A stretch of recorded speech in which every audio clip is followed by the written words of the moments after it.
Katamarayudu teaser YouTube సాక్షిగా పవన్ ఫాలోయింగ్ని, హీరోయిజాన్ని మరోసారి prove చేసింది. ఎప్పుడొచ్చినా ఎలా వచ్చినా రెస్పాన్స్ రియాక్షన్లో తిరుగుండదని హింట్ ఇచ్చాడు పవన్. ఎంతమంది ఎన్ని రికార్డులు ఉన్నా తనొచ్చే వరకే సేఫ్టీ అన్న రేంజ్లో కొత్త రికార్డ్ క్రియేట్ చేసేశాడు. అయితే ఆ టీజర్లోని 2 విషయాలు విపరీతమైన క్యూరియాసిటీ కలిగిస్తూ ఇన్నాళ్లు పుకార్లుగా, గాసిప్పులుగా ఉన్న ప్రశ్నలకు జవాబులుగా మారుతున్నాయి. టీజర్ 25వ సెకండ్లో పవన్ ఫైట్ చేస్తుంటే కళ్ళు మూసుకుని నుంచున్న పాప పేరు యువీనా పార్థవి. ఈమె అజిత్ హీరోగా నటించిన వీరం సినిమాతో వెండితెరకు పరిచయం అయింది.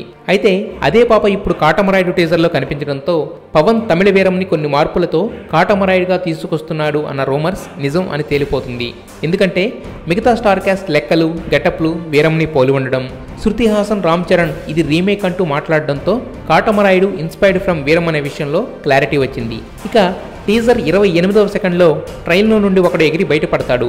ఆ టైంలో కొట్టిన వ్యక్తిని అబ్జర్వ్ చేస్తే హైట్, పర్సనాలిటీ, స్టైల్ అన్నీ మహేష్ని పోలి ఉన్నాయి.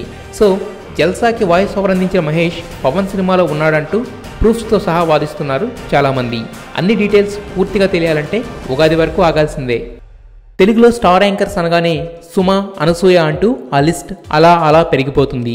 అయితే ఈ లిస్ట్లో స్టార్ యాంకర్ అయిన అనసూయ ఈ మధ్య సినిమాల్లో నటిస్తూ అందాల విందుతో అల్లాడిస్తుంది. సాయి ధరమ్ తేజ్ విన్నర్ మూవీ కోసం ఏకంగా స్పెషల్ సాంగ్ పేరుతో ఓ హాట్ సాంగ్ని షూట్ చేశారు. సూయ సూయ అనసూయ అంటూ సాగే ఆ స్పెషల్ సాంగ్ సినిమాకే హైలైట్ అంటూ